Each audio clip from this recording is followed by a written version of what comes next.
dan harapannya apa? Bukan pada rezekinya. Ya, jadi jangan sampai motifnya cuma sekedar ke duniawi, kurang tepat. Kenalkan kepada Allah, nanti biarkan janji yang disampaikan oleh lisan Rasulullah itu terjadi. Ya, jangan pada rezekinya, ini terbatas, cuma sampai situ. Tapi kalau kita minta sama Allah, dikasih jalannya itu dari sisi yang tidak kita duga. Anda berhitung, Allah kasih hitungan. Anda tak berhitung, Allah kasih apa yang tidak pernah Anda hitung sebelumnya. Itu poinnya. Untuk kenal Allah. Kalau sudah merasakan dekat, sudah nyaman, sudah enak, muncullah kemudian kesan dalam hati. Terserah Allah mau kasih berapa. Yang penting sudah enak, sudah damai. Di titik itulah kemudian Allah limpahkan dari apa yang gak pernah kita duga sebelumnya. Surah Ali Imran.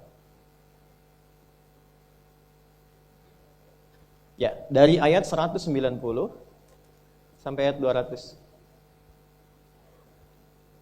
Dari kanan pertengahan sampai kiri lagi ke tengah. Sudah?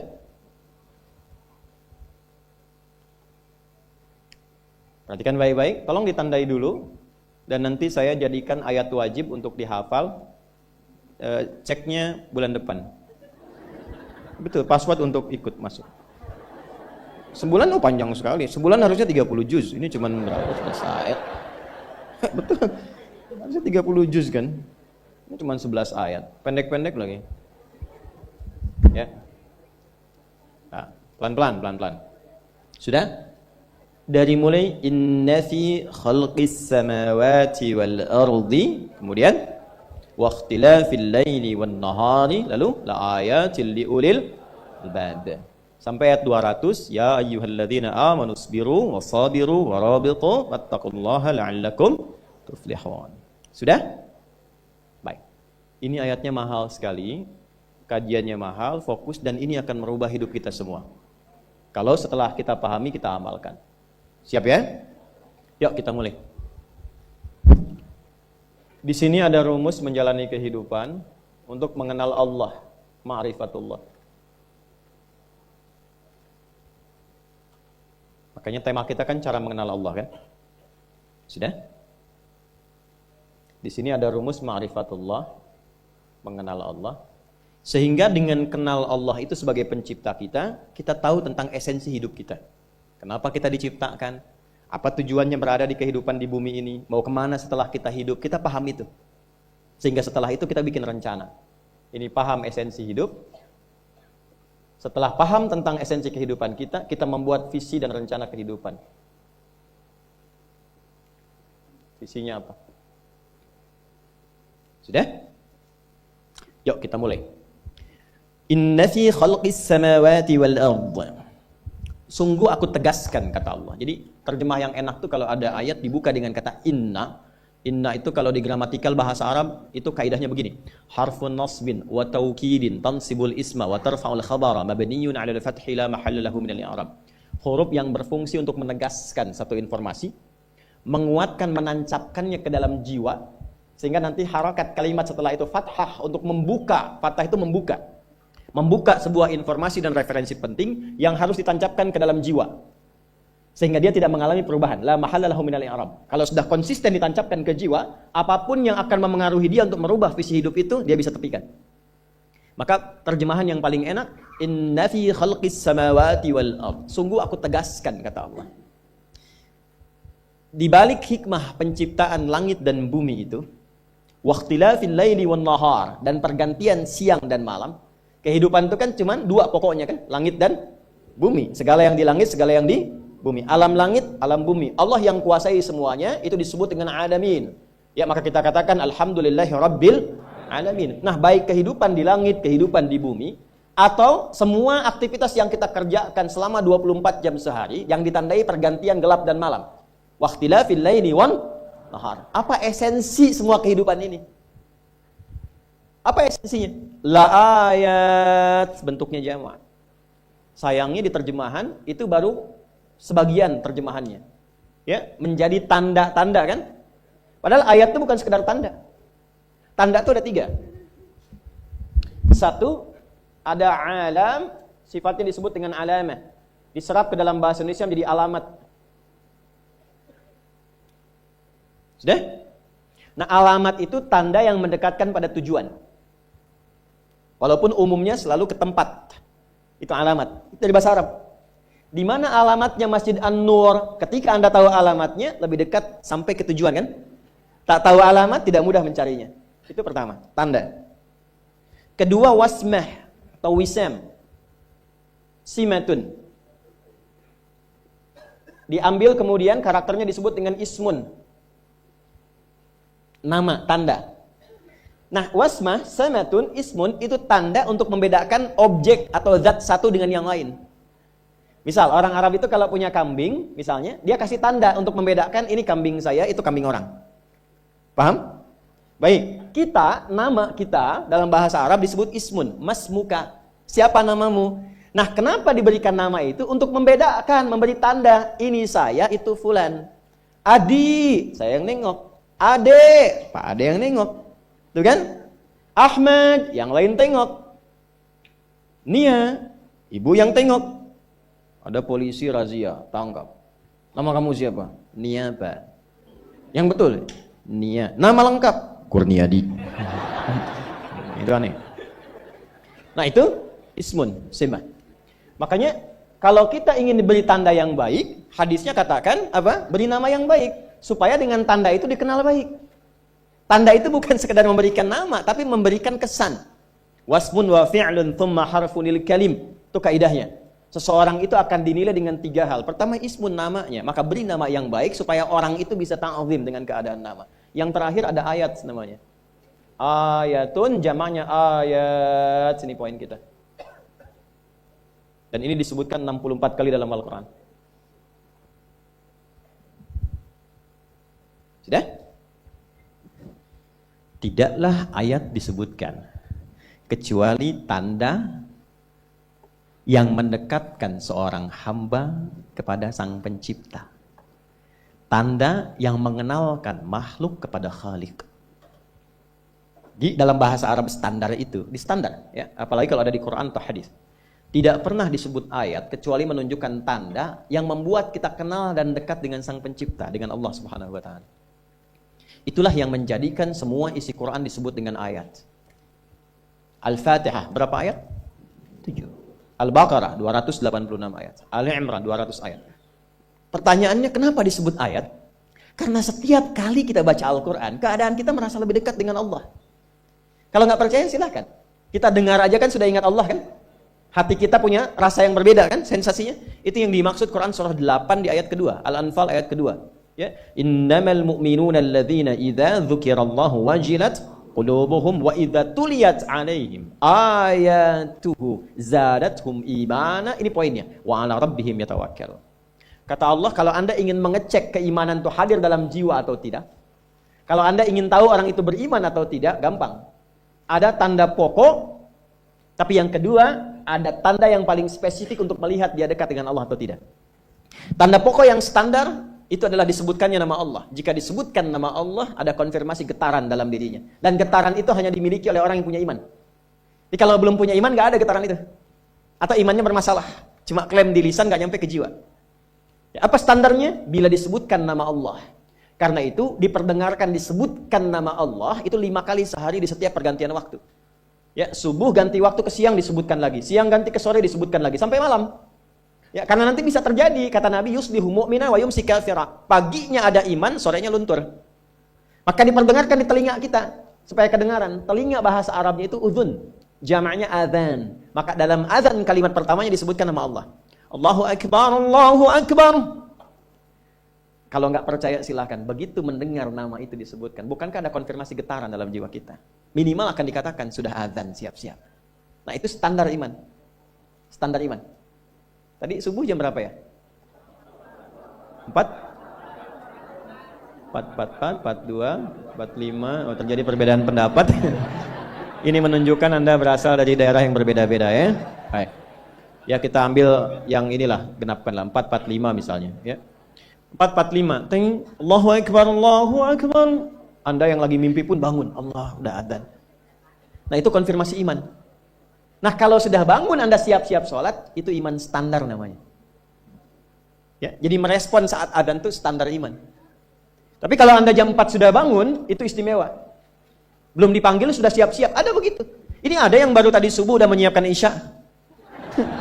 Ada, dia udah lihat jadwalnya, Isya saya mau di sini. Itu iman luar biasa itu. Itu luar biasa. Nah, ada yang titik lemah di bawah standar. Adzan 4.45, sudah 5.44 dia belum sadar tuh. Itu poin tuh. Nah, kalau Anda ingin lihat orang yang kenal Allah dan bertambah keimanannya, maka apa yang harus dicek? Teruskan ayatnya. Wa idza tuliyat 'alaihim ayatuhu. Pakai ayat. Zadathum imana.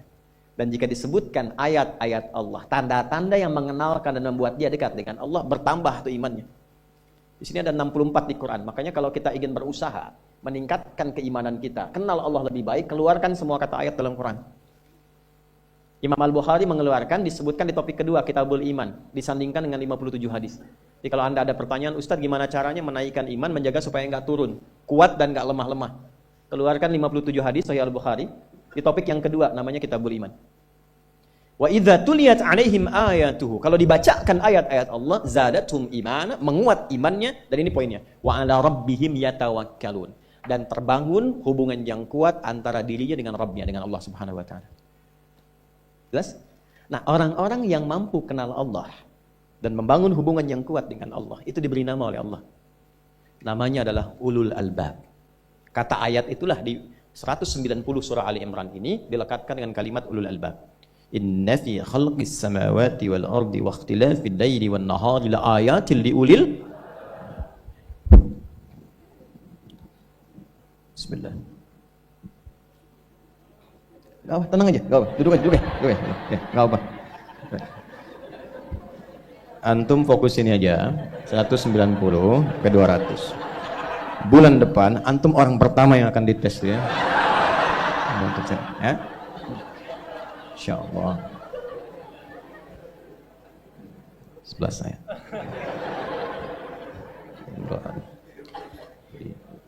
Jadi saya berusaha optimal supaya saat antum ditanya, saya nggak sempat bisa ngapus kemarin ya. Ya. Ulul albab. Bismillah. Yuk kita lebih fokus ke sini.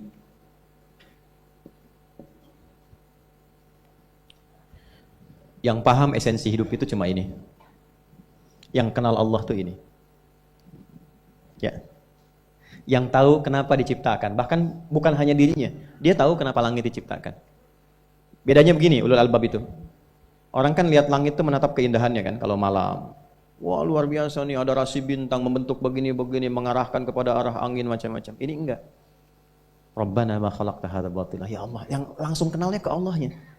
Betapa Allah menciptakan ini luar biasa. Langit tanpa tiang, kemudian bintang gemintang luar biasa, memberikan rasinya mengarahkan kepada jalan-jalan, memetakkan. Itu langsung ingat Allah. Itu ulul albab. Dari kata lubun asalnya, lub. Jamannya albab. Tahu kelapa? Kelapa ya. Kelapa itu teman-teman, kalau kita mau dapatkan ini, terus mau ambil isinya untuk dimakan, bagian dalamnya, itu kan ada kulit luar ya. Ya. Setelah itu ketemu dengan batakonya ya, serabut kan. Setelah itu ini dikupas, ada daging kan, yang kerasnya dulu. Terus di tengah-tengah di bagian sini itu, ada yang lembut kan. Itu yang paling enak kan. Ya, makanya monyet tuh cari itu tuh.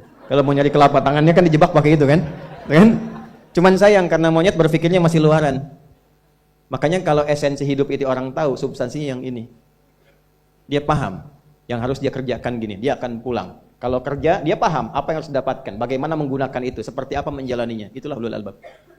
Dia lihat laut ingat Allah, lihat daratan ingat Allah, lihat kemudian ke langit ingat Allah, sehingga dia petakan, oh jalan hidup saya mesti begini. Itulah ulul albab.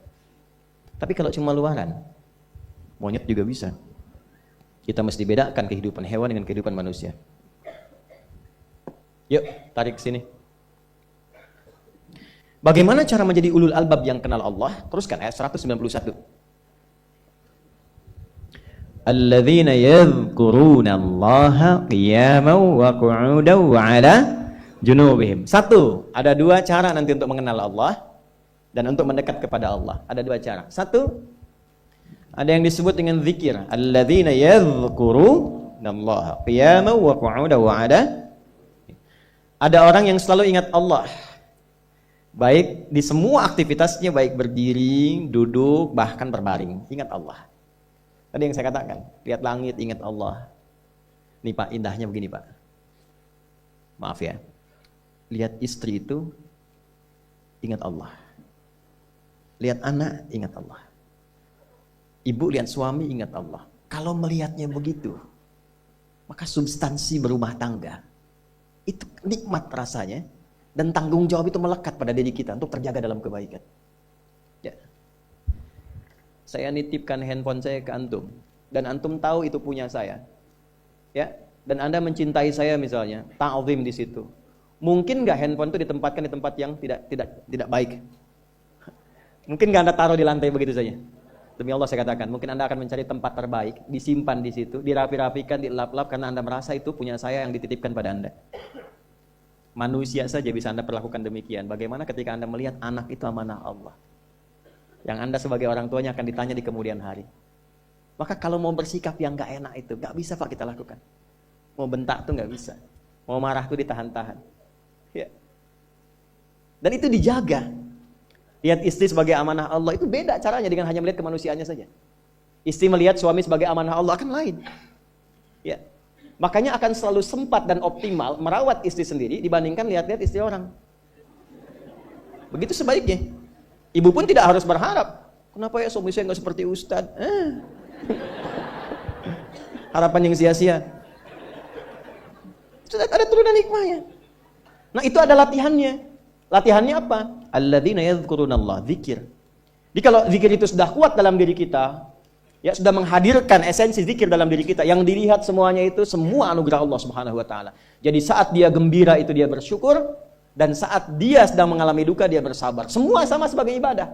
Ajaban li amril mu'min. Kalau sudah seperti itu, kata Nabi, perkara hidupnya mengagumkan, enggak ada keluhan. Itu latihannya zikir. Nah, zikir ini di Quran diturunkan dalam bentuk yang pokok berupa amalan ritual. Karena itulah semua bentuk amalan ritual disebut dengan zikir. Jadi kalau kita ingin hadirkan sifat tadi, maka cara pertama tingkatkan ibadah ritual. Salat. Apalagi? Al-Quran. Saya ambil 2 dulu lah, supaya nggak banyak-banyak dulu. Yang pokok salat, yang kita lakukan tiap hari. Tinggal kuantitas dan kualitas kita tingkatkan. Maaf, lihat sini baik-baik. Salat itu di Al-Quran disebut dengan zikir. Dalilnya Quran surah ke-20 ayat ke-14. Dan langsung disarikan dengan fungsi ibadah sebagai fungsi hidup kita. Sudah? Perhatikan baik-baik. Innani anallah la ilaha illa ana fa'budni wa aqimis salata lidzikri. Itu dalilnya. Sayalah Allah, kata Allah. La ilaha illa ana, tidak ada Tuhan yang layak dipertuhankan dan layak disembah kecuali saya, Allah. Allah. Bagaimana kenal Allah sebagai Tuhan? Ya, yang layak disembah, yang harus dipertuhankan, kenalnya bagaimana? Mendekatnya bagaimana? Fa'budni, sembah saya supaya kamu kenal saya, dekat dengan saya, tahu saya. Bagaimana caranya? Wa aqimis shalah, tunaikan salat. Jadi kalau pengen dekat dengan Allah, terkoneksi kepada Allah, tersambung, punya sifat tawakal yang kuat, nih tingkatkan salatnya, tambah. Makanya tiap hari kita salat 5 waktu itu untuk membangun konektivitas dengan Allah. Sebab kalau sudah dekat, aksesnya pun terbuka semua. Itu maksudnya. Anda dekat dengan pimpinan, akses di perusahaannya kan mudah untuk diakses. Ya kan? Kita punya kenalan yang kuat, yang punya sesuatu, aksesnya mudah dibuka. Kita kenal Allah dan dekat dengan Allah, apa yang sulit bagi Allah. Dan ini kita yakin. Nah sekarang Allah kasih jalan. Coba lihat orang-orang dulu. Ya. Mereka ketika akan melatih dirinya untuk tersambung kepada Allah, sholat semua, termasuk para nabi, rasul. Tapi dahsyatnya, ketika ada apapun dalam kehidupannya yang sulit Allah mudahkan, minta langsung dikabulkan. Dan sangat luar biasanya seringkali terjadi mintanya lewat sholat. Nabi Zakaria itu kan dihukumi istrinya oleh medis itu menopause dan mandul. Maaf, nggak mungkin punya keturunan. Kapan mintanya? Dalam sholat. Mohon sama Allah. Dan itu dikabulkan.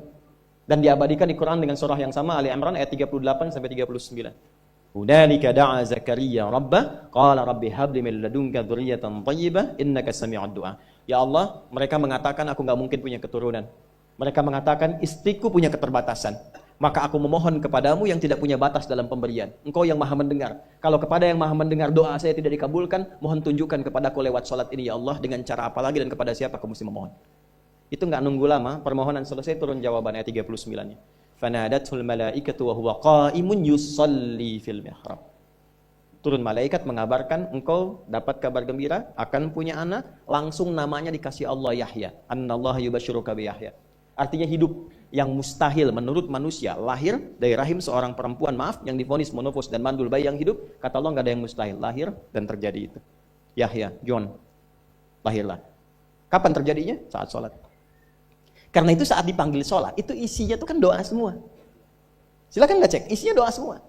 Dari mulai takbir, sujud sampai salam, isinya doa semua. Itu konektivitas kita dengan Allah, minta. Kapan itu bisa terkabul dengan cepat doanya? Kapan selesai urusan kita? Kalau koneksinya bagus. Makanya disebutnya zikir, yang terhubung, yang nyambung. Semakin kenal, semakin dekat, semakin mudah. Kadang belum minta, sudah diberi. Ada yang orang belum berucap, Allah sudah berikan.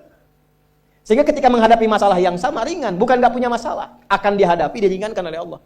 Masalah yang sama, ini sampai ribut, adu argumentasi. Orang ini cuma senyum, selesai.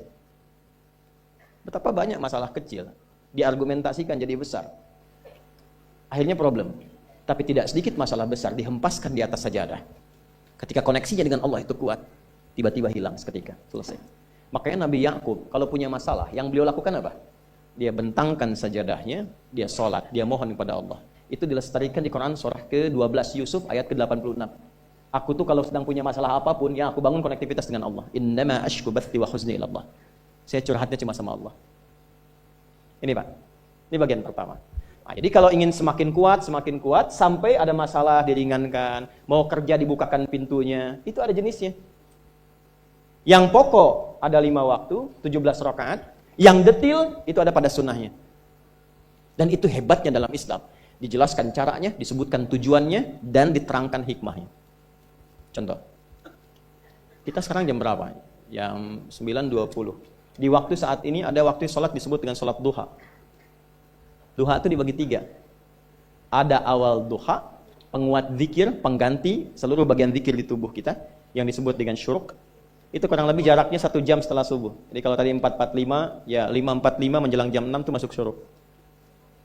Setelah itu masuk ke jam 8 sampai ke kurang jam 10 itu pertengahan duha. Pertengahan duha. Apa fungsinya? Di antaranya mempermudah rizki. Di antaranya. Bilangannya berapa? 2 sampai 4 rakaat bisa dikerjakan. Ya, dan harapannya apa? Bukan pada rizkinya. Ya, jadi jangan sampai motifnya cuma sekedar ke duniawi, kurang tepat. Kenalkan kepada Allah, nanti biarkan janji yang disampaikan oleh lisan Rasulullah itu terjadi. Ya, jangan pada rizkinya, ini terbatas, cuma sampai situ. Tapi kalau kita minta sama Allah, dikasih jalannya itu dari sisi yang tidak kita duga. Anda berhitung, Allah kasih hitungan. Anda tak berhitung, Allah kasih apa yang tidak pernah Anda hitung sebelumnya. Itu poinnya. Maka lakukan sholat, dekati. Itu yang disebut sholat duha. 2 rakaat, tambah lagi 2. Untuk kenal Allah. Kalau sudah merasakan dekat, sudah nyaman, sudah enak, muncullah kemudian kesan dalam hati. Terserah Allah mau kasih berapa. Yang penting sudah enak, sudah damai. Di titik itulah kemudian Allah limpahkan dari apa yang gak pernah kita duga sebelumnya. Tiba-tiba keluar, kok ada telepon, dapat proyek, dapat macam-macam. Tapi tujuan sholatnya bukan untuk proyeknya. Buat kenal Allah, ulul albab ini. Kalau cuma pengen lancar, baru serabutnya. Kalau cuma pengen lulus proyek, itu baru daging luarnya. Ulul albab itu kenal Allahnya, sehingga dia tahu akses intinya tuh itu. Itu poinnya. Dan gak mahal.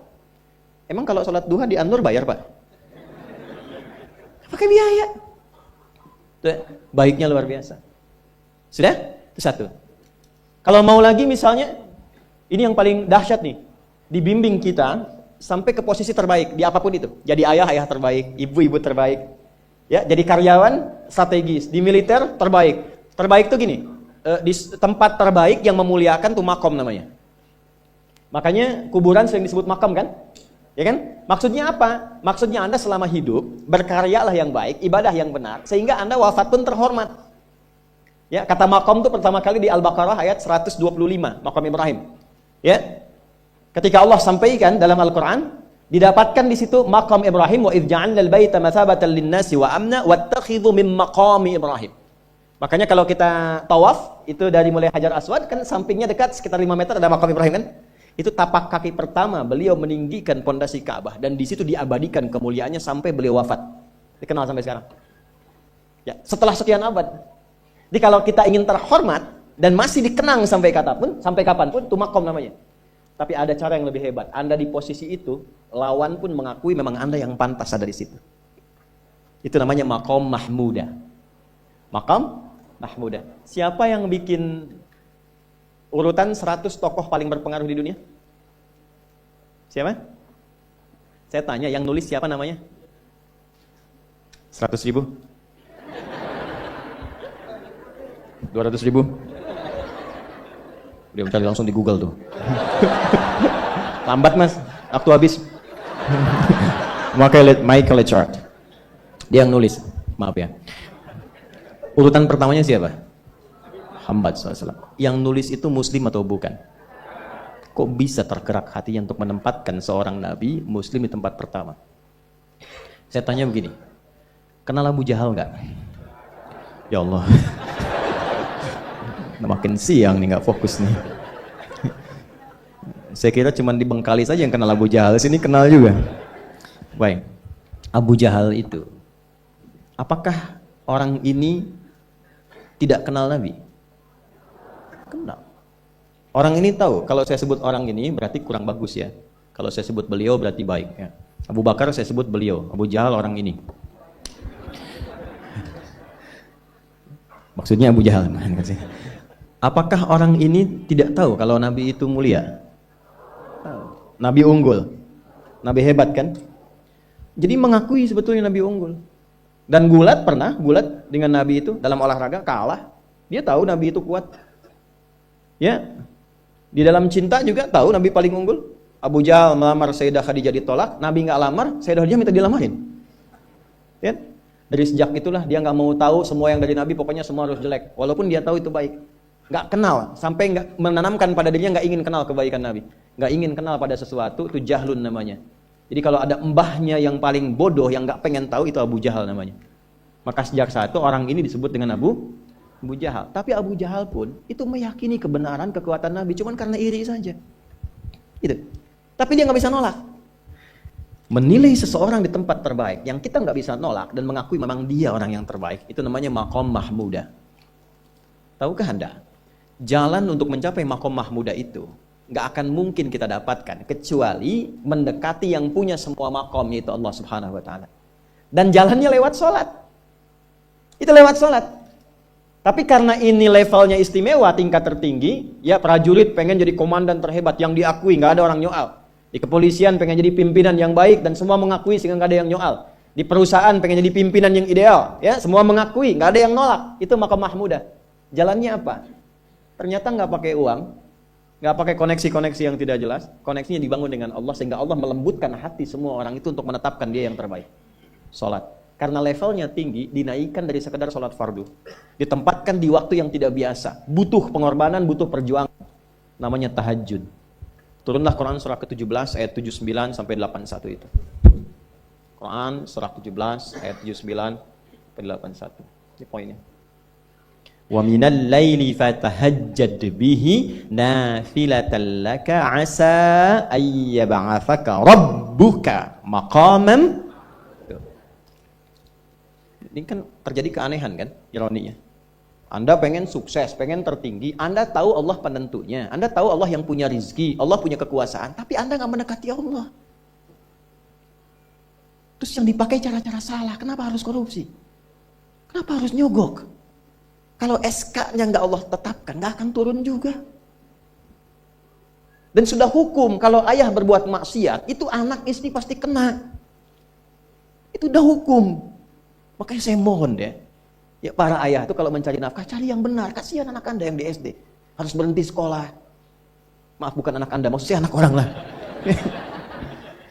Kenapa harus korupsi? Maka ketika ada tawaran sogokan yang gak bagus, itu yang dibayangkan tuh itu, bukan cuma proyek jalan dapat uang banyak, tuh anak-anak tuh bahaya. Ke sekolah disebut anak koruptor, sedih. Istri gak sanggup keluar belanja. Itu pikirkan, itu sudah hukum. Sudah hukum, anak juga begitu. Kalau mau berperilaku, ingat orang tua. Sebab ketika tidak baik, orang tua pasti kena.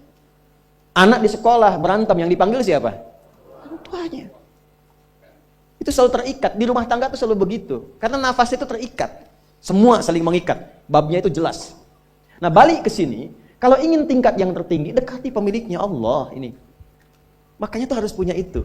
Itu ringan kalau sudah punya itu tuh. Allah, saya punya Allah. Kita mau apa? Takut hidup. Tapi ditodong pakai pedang. Siapa yang menyelamatkan Muhammad sekarang? Ringan Nabi jawab, Allah. Jatuh pedang tuh. Dibalik, kamu siapa yang menyelamatkan kamu? Bingung. Udah punya Allah tuh luar biasa. Nah, ini yang harus tanamkan pada jiwa. Punya Allah sebagai Tuhan. Kalau sudah dekat, kenal, baik dengan itu, akses mudah semua. Dan yang paling indah itu apa? Menerima apa yang Allah tetapkan. Hari ini nggak dapat, alhamdulillah. Saya masih dikasih jalan. Alhamdulillah, besok belum dapat. Ada akumulasi, paham. Paham. Nah, itu nggak mungkin bisa dapat rasa itu. Salah satunya, ikhtiarnya apa? Nih, tahajud. Dan hebatnya kenapa sholatnya disebut tahajud? Tidak disebut sholat hajat. Ada hajat, ada tahajud, beda. Hajatun, hajada, hajadun, ada tahajjada ya tahajat, tahajud, beda. Tahajud, tunggu situ aja. Ini sengaja nggak saya hapus nih. Mana staf saya? Oh, foto nih ya. Saya hafal insya Allah. Tenang. Tahajud. Asalnya dari kata hajada, begini, ha, jim, dal. Ditambah ta di depannya, lalu ada tasydid sebelum akhirnya. Nih. Ini akarnya 3 huruf, ha, jim, dal. Hajada itu asalnya bangun dari tidur malam. Tidur dulu, lalu bangun setelah itu. Itu hajada. Pelan-pelan. Paham sampai sini? Kita teruskan. Kalau kita ingin berusaha untuk bangun, mengoptimalkan diri untuk bangun, maka tambahkan tak di depannya. Berusaha untuk mendapatkan atau mencapai sesuatu. Kalau yang kita akan lakukan itu tidak mudah, nggak gampang bangunnya, sehingga butuh rencana, butuh persiapan, ya kan? Maka tambahkan tasydid sebelum huruf akhirnya. Dari kata syiddah, apa yang mau dikerjakan ini nggak mudah. Memang pengen bangun itu jam 3. Tapi kan nggak tiba-tiba ujuk-ujuk bangun jam 3, belum tentu. Ya kan? Kita harus rencanakan dulu supaya bisa bangun, saat bangun itu siap, bukan cuma bangun. Bangun jam 3, sholatnya 4:30, ya kan jauh. Maka untuk bangun jam 3 itu butuh persiapan, nih syiddah. Maka rencanakan, pasang alarm 3 kali. Misal yang ikhtiarnya jam 2, jam 2.15, jam 2.30. Alarm jam 2 untuk mematikan alarm yang kedua. Gitu kan? Yakin saya Anda kalau pasang alarm malam tuh nggak satu, yakin? Bangun, ceklek, mati. Minimal ingat akan ada alarm berikutnya kan? Nah, itulah tak. Allah itu sudah tahu modus-modus kita itu. Karena alim maha mengetahui. Detailnya kan kita lakukan kan Allah sudah tahu. Alarm yang kedua membangun kesadaran paripurna. Peringatan kedua. Kalau pengen bangun, enggak tertidur. Maka ketika sampai pada alarm ketiga, sudah sadar kita. Oh. Apa-apa Bu, alhamdulillah. Lebih baik telat daripada enggak sama sekali. Bangun. Nah ini. Kalau kita tarik ke implementasi hidup, pengen level tertinggi itu butuh perjuangan. Latihan dulu, kan? Menguras fisik, energi, tenaga, biaya, hasilnya indah. Tapi ada jalan cepat untuk mendapatkan itu. Nih aksesnya bangun kepada Allah. Gitu. Kalau kita tingkatkan ini, itu luar biasa. Jadi itu. Jadi. Nah, kalau ini terus ditingkatkan, terus tingkatkan, nanti membangun value yang terasa. Ada nilai-nilai yang terasakan, kita merasa lebih dekat dengan Allah. Yang biasanya tadi dipanggil azan baru ingat sekarang, baru selesai subuh udah ingat isya. Nanti isya bagaimana, gitu kan, urutkan. Tapi tetap zuhur juga, zuhur, asar, maghrib, isya. Waktunya kenal, jam berapa. Bahkan dipetakan, saya nanti akan ke sini, masjid yang terdekat di situ. Jadi lihat peta itu, ya lihat peta jalan, saya nggak sebut nama supaya nggak endorse. Itu lihat peta jalan, itu dia petakan, saya akan sampai di situ jam berapa, durasinya berapa, masjidnya di mana. Kalau tertinggal di situ, di sini saya sholat Jumatnya. Sampai ke situ. Nah, value yang membuat kita semakin meningkat dekat dengan Allah itu takwa namanya. Takwa. Disebutkan sebanyak 240 kali dalam Al-Quran. Nah, intinya itu ini nih. Jiwa takwanya. Kalau ini sudah ada, Allahu Akbar. Silahkan Anda keluarkan semua kata-kata takwa di Quran. Tidak ada kecuali yang indah semuanya. Quran surah 65. 65 itu babnya bab tolak. Surahnya At-Tolak. Tolak itu persoalan terbesar di rumah tangga. Nggak akan bisa terjadi yang demikian itu kalau ada takwa di dalamnya. Nyambung. Kalaupun mesti terjadi, itu spirit takwa mengarahkan pada yang terbaik. Makanya di ayat kedua di ujungnya, sampai ke ayat 3, apa yang terjadi? Di rumah tangga itu kan cuma 2 babnya. Satu masalah dari komunikasi, yang kedua materi. Perhatikan. Wa may yattaqillaha yaj'al lahu makhraja wa yarzuqhu min haitsu la. Siapapun yang mampu meningkatkan takwanya kepada Allah, pakai man tuh, setiap personnya.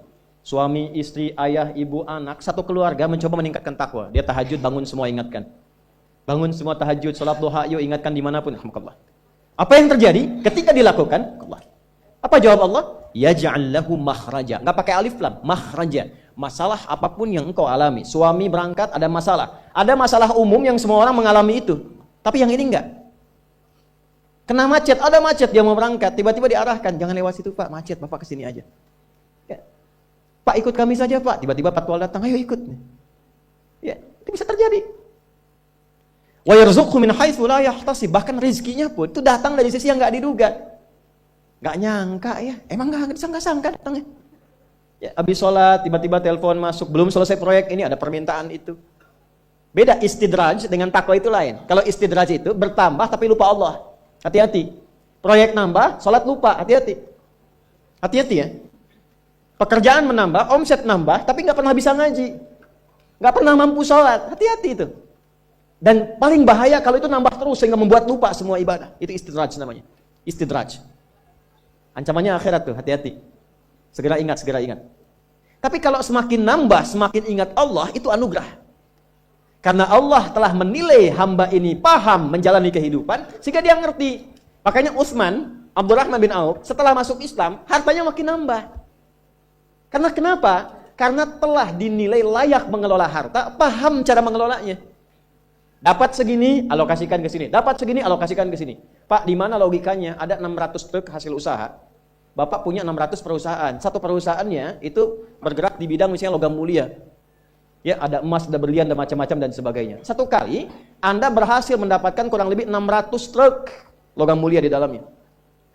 Mau datang kemudian ke tempat Anda di jalan. Tiba-tiba apa yang terjadi? Ada komen tetangga kepada Anda. Misal, komennya nggak langsung, cuma ke teman tetangga Anda dengar. Waduh, Pak Asep hisabnya luar biasa kayaknya. Hisabnya, bukan berliannya. Hisabnya luar biasa, terus nyampe di telinga Anda. Kira-kira ketika mendengar itu respon Anda apa? 100.000? Bingung kan? Bingung. Lihat Abdurrahman bin Auf, jazakallahu khair. Datang 600 kafilah pakai unta. Isinya semua emas, berlian, perak, macam-macam. Heboh Madinah, bum bum bum bum bum bum bum. Tiba-tiba Sayyidah Aisyah komen radhiyallahu ta'ala anha. Beliau kan yang terdekat dengan Nabi, satu istri Nabi SAW. Jadi kalau sudah ring satu Nabi, ada yang komen, kita tuh cuma 3 sikapnya. Like, share, and subscribe. Gak usah ikut komen lagi. Sukai, share, subscribe. Ikuti jalannya. Apa komennya? Secara singkat, al-kamakalat. Aku pernah mendengar Nabi SAW mengatakan, Abdurrahman bin Auf itu agak lambat hisabnya. Ya, selambat-lambatnya cepat juga dibanding kita kan? Ya? Maksudnya apa? Ingin menggambarkan betapa banyak kekayaannya. Scan, checklist, semua. Ketika mendengar komen itu, apa kata Abdurrahman bin Auf? Saya jadikan semua yang baru datang itu saya sedekahkan semua untuk orang Madinah. Supaya mempercepat hisabnya itu. Saya sedekahkan semua. Bisa nggak begitu? Coba lihat handphone antum itu.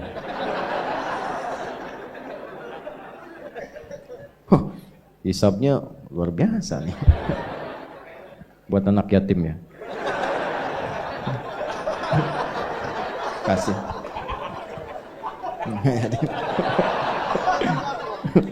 Antum yatim itu kalau belum balik.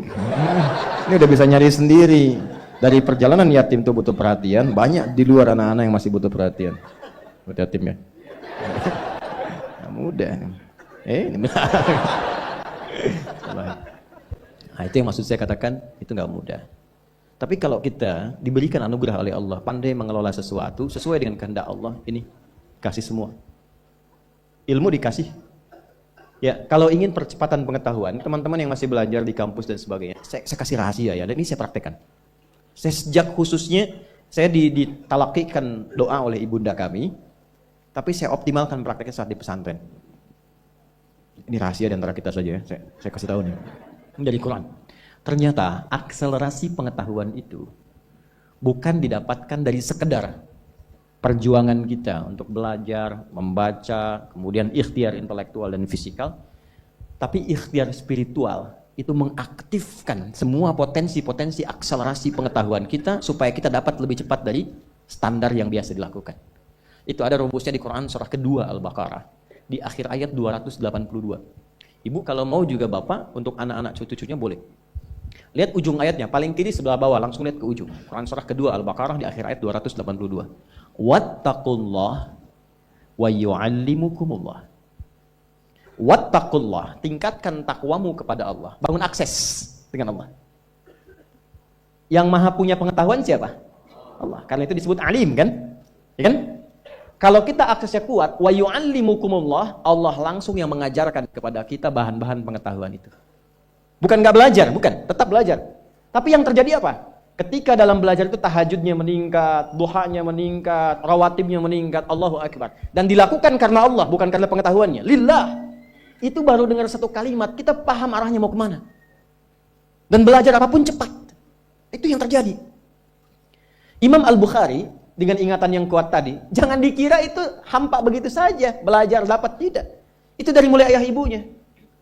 Ya, bahkan nanti saat lahir, kedua tahun ayahnya meninggal dunia, ibunya single parent, tapi ibunya nggak berhenti mendekati Allah. Usia 4 tahun matanya buta. Buka Fathul Bari itu, jilid pertama. Itu buta Al-Bukhari itu matanya. Dan butanya permanen. Permanen, medis mengatakan nggak mungkin. Apa yang terjadi? Ibunya tidak putus mendekati Allah. Beliau punya mihrab, mihrab, tempat khusus untuk bermohon. Walaupun sehamparan sejadah. Itu Allahu Akbar. Ini kisah nyata. Salatnya, doanya, sujudnya, dan Allah ganti penglihatan yang tak tampak di fisik itu dengan tajamnya mata hatinya.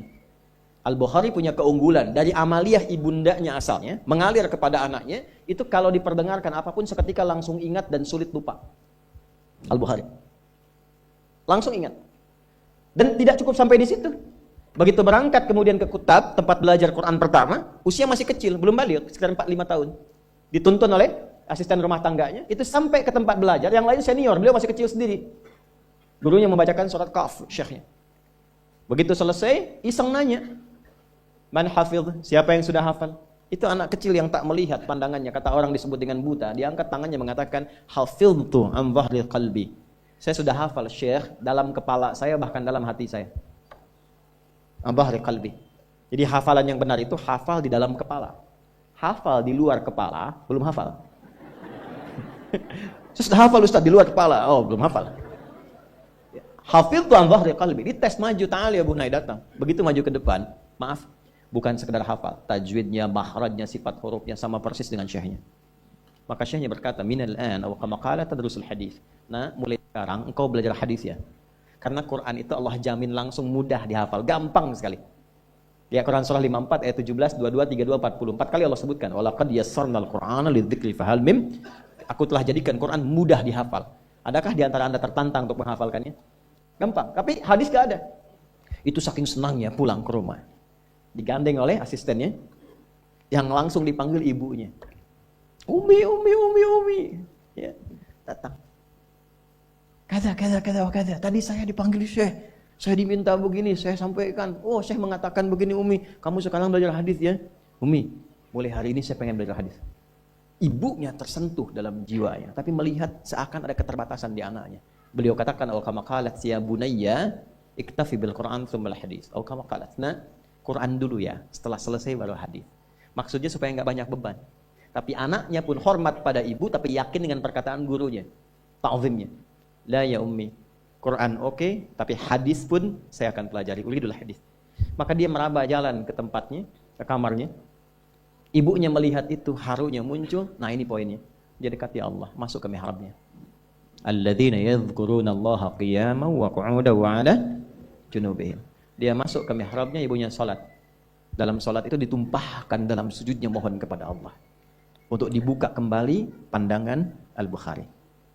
Nama asli Al-Bukhari itu namanya Muhammad. Bapaknya Ismail, kakeknya Ibrahim. Kakek buyutnya Al-Mughirah, yang buyutnya Al-Bardizbah. Tinggal di Kecamatan Ju'fah, Kabupaten Bukhara, Provinsi Khorasan, negaranya Uzbekistan sekarang. Karena dari Bukhara disebut Al-Bukhari. Nah, yang ingin saya katakan, nama aslinya Muhammad bin Ismail bin Ibrahim.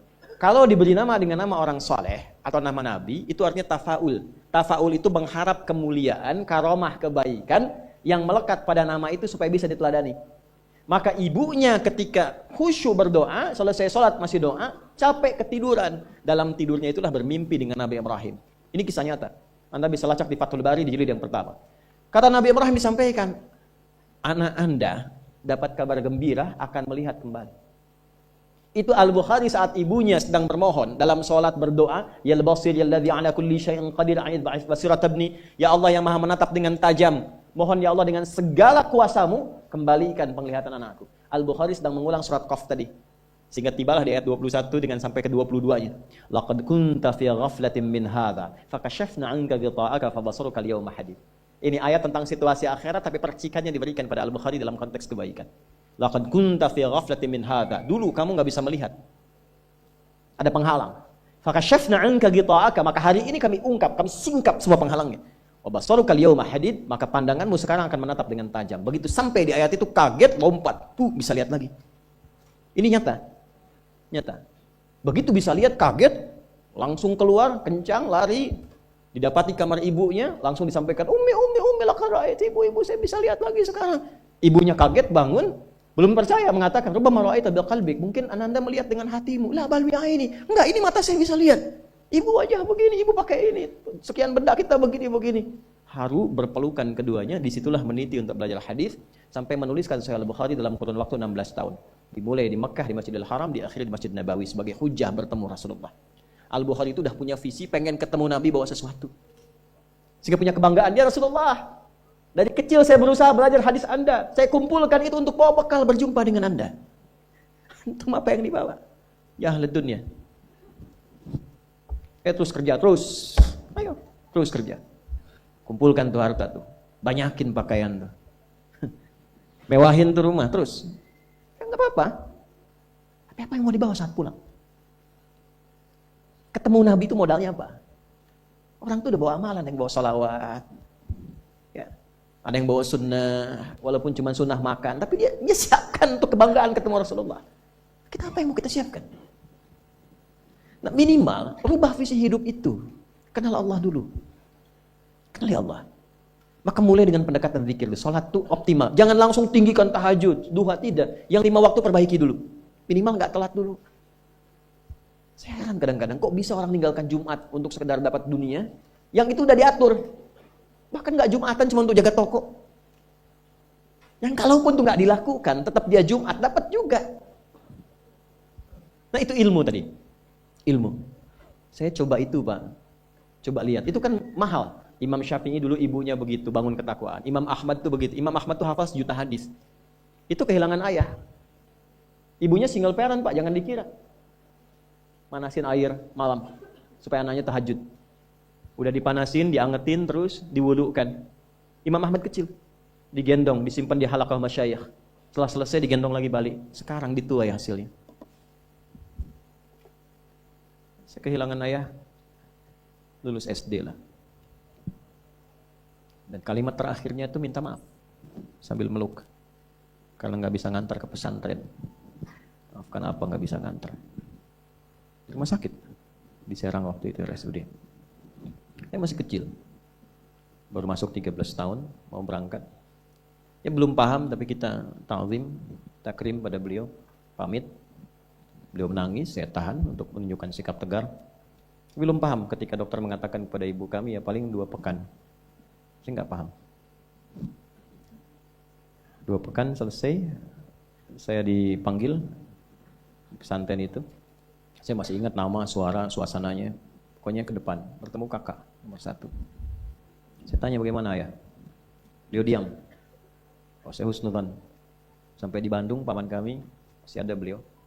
Ya, semoga Allah sayangi dan rahmati. Menyampaikan kalimat yang masih terukir di hati saya sampai sekarang. Mungkin adik nanti, kakak saya adik. Mungkin nggak bisa lihat karena sudah dikuburkan. Oh, saya baru paham, saya meninggal. Sudah kami naik bis pulang. Sampai di Pandeglang itu sudah ba'da maghrib menjelang isya. Saya nyampe rumah, saya lihat ibu saya, dan itu sepanjang jalan saya tahan untuk tidak mengalirkan air mata. Saya tahan aja. Ya. Jadi tahan sampai ketemu ibu, saya nggak nangis. Saya peluk ibu saya. Saya temani tidur. Tidur di ruang tengah, saya masih ingat.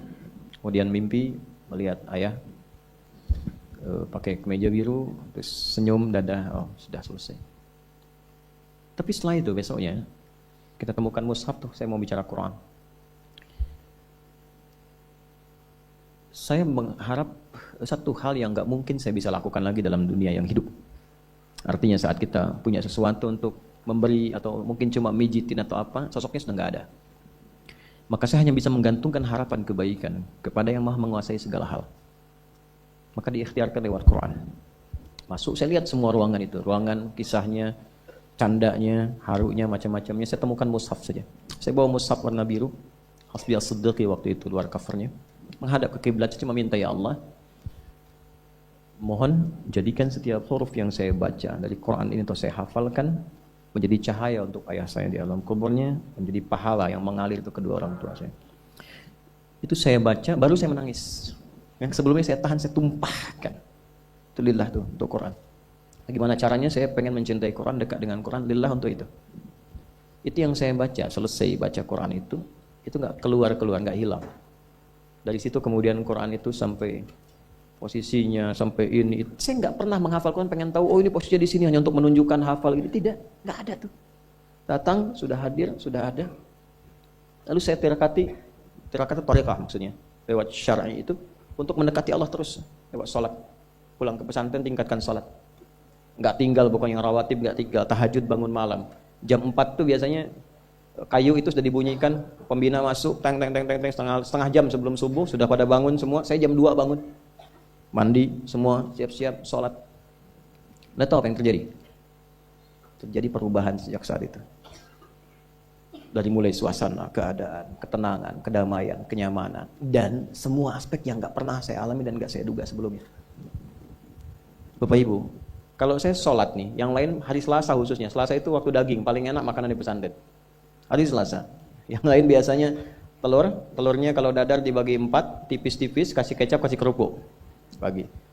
Hari Selasa istimewa karena daging, walaupun biasa. Tapi saya tetap konsisten mencoba ini. Sholat dulu, kalau belum selesai sholat sunnah, belum menikmati, nggak keluar. Yang lain begitu salam, selesai, kultum, langsung rame. Berangkat ke rumah makan. Santri, oh dunia santri itu menyenangkan. Pesantren itu luar biasa lah kesannya. Saya bertahan sholat. Begitu nengok, sudah selesai, tenang zikir. Tinggal berapa orang berangkat, kita bawa mangkok, bawa piring ke rumah makan. Alhamdulillah sepi. Alhamdulillah sepi. Habis Pak. Tapi kisahnya to be continue kan? Belum selesai. Cep Adi katanya. Aduh, kayak sekedapnya antosan. Mak candakeun. Cep Adi, tunggu sebentar. Nanti emak bawakan katanya. Mak dapur. Itu dibawa piring saya berangkat ke dapur, dapatnya 2.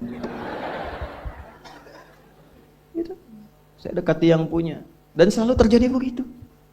Allah lembutkan hati orang-orang itu, datang. Problem muncul, ujian olahraga. Waktu diuji, ayah meninggal, saya nggak ikut. Yang lain 8 itu paling tinggi, saya dapat 6. Nama gurunya karena baik, Pak Gumbira namanya. Senang terus orangnya. Enggak, itu saya betul-betul namanya. Saya dipanggil terpisah. Itu baiknya luar biasa. Nah, Bapak minta maaf. Ini terpaksa karena Ananda nggak ikut ujian. Bapak kasih 6. Yang lain itu 8, 7, 6. Saya bilang nggak apa-apa Pak, saya juga minta maaf. Saya nggak bisa ikut ujian karena ayah saya meninggal kemarin. Meninggal. Bapak turut berduka cita. Demi duka cita Bapak naikkan 6 jadi 8 gitu. Dapat juga 8. Alhamdulillah. Nggak perlu lari 8 Pak. Gitu. Ini berkah. Ini kita dekati yang punya. Sampai sekarang begitu. Pokoknya saya nggak peduli Pak. Saya berangkat dakwah apa dan sebagainya. Itu dakwah, tadinya nyewa ruko, kantor sudah jadi macam-macam. Kita wakafin. Ya, ada kendaraan wakaf. Ini kamera itu wakaf tuh. Nanti saya meninggal ini ada yang teruskan. Ya, wakaf, pesantren wakaf semua. Dari mulai tanahnya sampai gedung bangunan. Itu kami wakafkan semua. Karena apa? Tujuan saya berdakwah bukan mengumpulkan itu. Ini gantian, ini cuma dipakai aja. Ini sementara yang saya pakai itu cuma kitab, baju beberapa. Selesai gantian, kasih lagi. Hidupnya enak, hasilnya apa? Sampai sekarang itu nggak pernah beli. Kalau kasih hadiah dari ujung kepala sampai ujung kaki, nggak ada beli. Saya pernah mencoba ingin beli, begitu mau bayar dibayarin lagi. Akhirnya saya lakukan dengan pakai masker, jalan nggak boleh ada orang tahu, supaya saya tahu caranya beli itu gimana. Berhasil, alhamdulillah. Dan harus saya tutup rapat, begitu ketahuan dapat lagi nanti. Ya, ternyata apa? Lebih gampang dibeliin daripada beli sendiri. Ini aksesnya. Dan kita nggak merasa tinggi, biasa saja gitu. Itu melatih diri. Tapi bukan apa-apa, cuma ikut orang dulu, meneladani ulama-ulama dulu saja, nikmat hidupnya. Itu aja poinnya, apa yang mau dicari. Maka mulai sekarang, itu poinnya tuh. Percepatan pengetahuan hanya dengan takwa. Saya kalau mau ujian, teman-teman itu ke kelas, saya ke masjid. Silakan tanya sama teman-teman seangkatan saya pasti ke masjid. Apa yang terjadi? Ya kita lihat, cuma ini yang jangan ditiru. Saya itu dulu jarang menulis. Ya, sekarang malah senang nulis. Karena apa? Ada merasakan dari ibu, doa ibu. Jadi ingatan yang cukup nyaman dengan ingatan itu. Jadi kalau ada sesuatu yang baik berkesan, itu saya nggak lupa. Biasanya Allah berikan kejagaan di situ. Contoh dulu ada sidul anak sekolahan kan? SDAS itu, sidul anak sekolahan. Opletnya nomor berapa tuh platnya? Nggak tahu. 1053. Mobilnya Sarah 2687 ALT. Si Roy yang botak itu 2007 tuh plat mobilnya. Saya tahu itu. Muncul. Saya paham di beberapa itu. Pak Harto waktu berhenti jadi presiden tahun 98 kan? Itu kan pindah dari mobil RI1 ke mobil lain kan yang sipil. Berapa nomor platnya? 2044 AE. Itu saya ingat itu karena beliau kan kalau berkunjung selalu ke anak-anak SD apa motivasi 25 tahun kita akan begini akan begitu. Ternyata saya baru tahu kekinian bahwa itu ada visi emas untuk Indonesia di tahun sekian. Setahun sebelum sekarang ditetapkan 2045 sudah bikin, makanya dari pelita dan seterusnya. Setiap pemimpin pasti ada keunggulan kebaikan-kebaikan yang bisa diteladani. Nah, saya mengandalkan ingatan, jarang nulis. Akhirnya apa? Kalau ke masjid ujian, teman-teman baca, saya yakin pasti bakal kencang, maka saya ikut tiduran di sampingnya. Ya dulu begitu. Jadi begitu dia selesai, nanti bangunkan saya ya, alhamdulillah saya hafal tuh. Awal sampai akhir. Nah tapi poinnya begini, ini yang paling indah itu, saya nggak cukupkan sampai di situ, malamnya tetap saya mesti sholat, tahajudnya jaga. Itu kalau saya tahajud, terus ketiduran, tidur, selalu bermimpi ngerjain soal. Sampai selesai. Besoknya persis sama dengan yang dilihat tadi malam. Hampir tiap ujian. Tapi saya nggak pernah lihat wajah antum tuh, tetap antum berlaku bulan depan.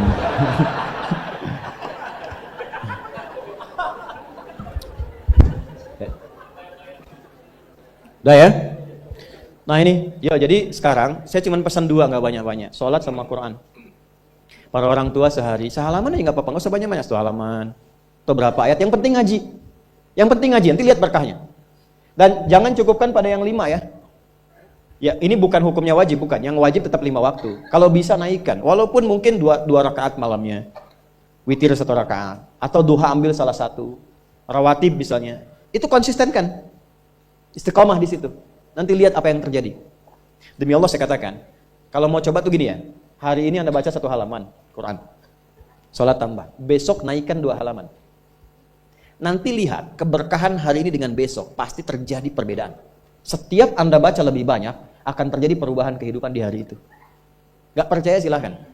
Karena yang jamin langsung pencipta kita. Begitu kita dekati Quran, kehidupan akan berbeda. Begitu konsisten sholat, akses dibuka. Nah kalau ini sudah dilakukan dengan baik, muncullah jalan yang kedua. Jalan inilah yang diberikan tandanya lewat surat An-Naba. Ini baru kita nyambung ke An-Naba setelah 2 jam.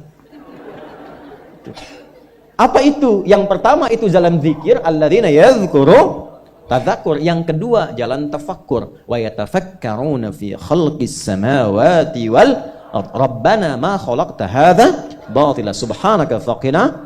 Benar. Yang pertama tadzakur dengan zikir, bentuknya amaran ritual. Yang kedua tafakkur. menjadikan semua objek kegiatan lillah wa yatafakkaruna fi khalqis samawati wal ard. Kalau zikirnya sudah mantap, maka dampaknya ada ke fikir. Karena fikirannya akan dibimbing oleh jiwanya. Maka dia merencanakan semua kegiatannya bukan hanya untuk difikirkan, tapi juga dizikirkan, diniatkan untuk mendapat ridha Allah, untuk melancarkan visi hidup dia sampai pulang. Makanya kalau Anda baca sampai ayat 200, itu lengkap sekali. Jangan cuma dunia, nanti ke akhirat bagaimana, dihisab bagaimana, ini ada ancaman neraka kalau nggak siap bekal.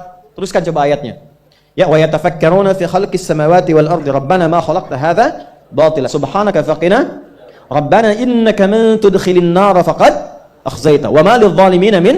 Ini yang nggak punya visi hidup, yang hidupnya bukan tadzakur, bukan tafakkur. Silahkan kata Allah, tapi innaka mayyit, kamu akan meninggal. Silahkan kumpulin harta, naikin jabatan, nyogok, suap, silahkan aja, pilihan. Tapi Anda terancam pulang dalam keadaan hina. Innaka man tudkhilin nar faqad akhzaita. Makanya kita bertekad, ya Allah bimbing hamba supaya pulang gak hina. Gak mau hamba dihinakan di hari kiamat. Sekarang kita salah, yang lihat 1-2 orang atau bisa disembunyikan. Di hari kiamat diungkap, semuka langit dan bumi tahu siapa Anda. Saya ini masih banyak aibnya, cuma Allah tutup. Tutup, tapi di akhirat tuh semua kalau nggak kita tutupi sekarang dengan Allah, dibuka. Maka selesaikan semuanya. Setelah itu apa? Rabbana innana sami'na munadiyan yunadi lil imani an aminu bi rabbikum fa'amanna. Itu kezikir. Ya Allah, kami sadar selama ini kami berusaha, bekerja, beraktivitas, belajar, ada yang salah arah nih. Kami cukupkan untuk dunia saja, padahal kami sadar setelah dunia ini masuk ke alam kubur, setelah alam kubur dah hisab. Cuma 2 akhirnya, surga atau neraka.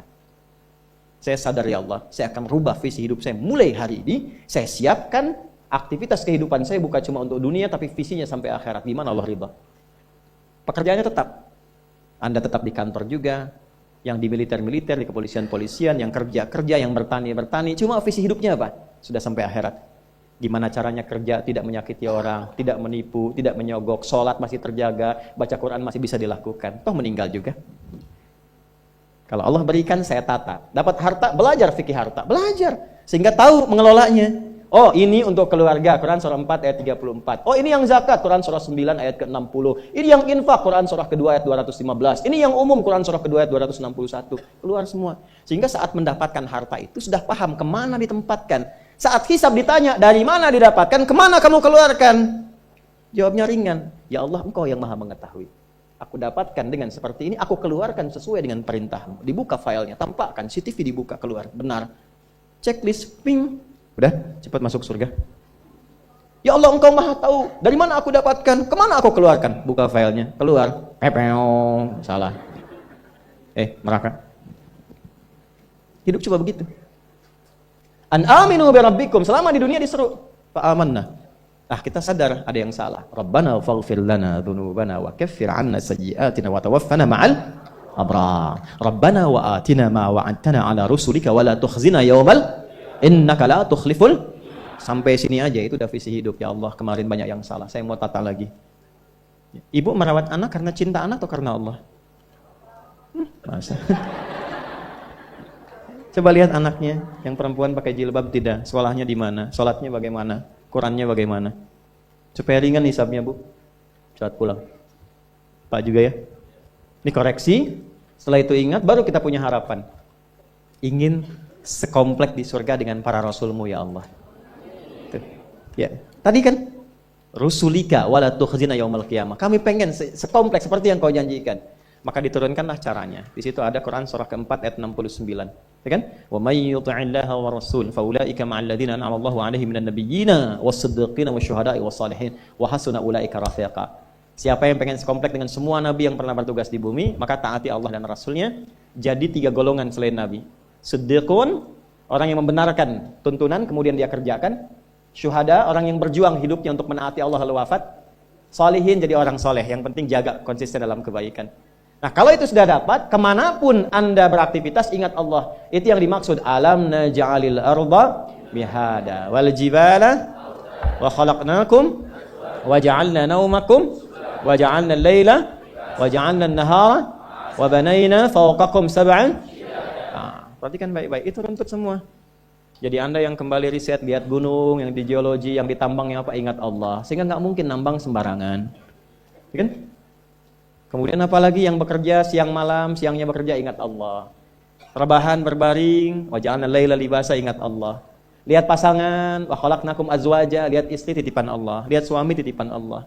Maka bikin pikiran, direnungkan sampai hari kiamat. Makanya nanti sampai ayat 40 itu suasana hisab. Ya, semua sampai ke ujung. Sampai ke ujung. Sampai ayat 40 suasana akhirat. Enggak ada yang bicara, la yatakallamuna illa man adzina lahu rahmanu wa qala, sampai di ujung, sampai hisab. Nah, kalau ingin bikin visi hidup sampai kiamat, jangan cuma dunia, siapkan sampai pulang. Itulah intisari surat An-Naba itu. Ya, sampai ke ujungnya. Jadi pada intinya adalah lakukan yang bermanfaat, rubah cara hidup kita. Setelah itu dekati Allah dengan tadzakkur, terapkan dalam tafakkur di semua bagian aspek kehidupan kita. Jadi apapun Anda, nggak dicegah. Mau jadi pilot silahkan, jadi insinyur silahkan. Ya, mau jadi menteri, jadi pejabat, di militer, di polisi silahkan. Value takwanya kita keluarkan.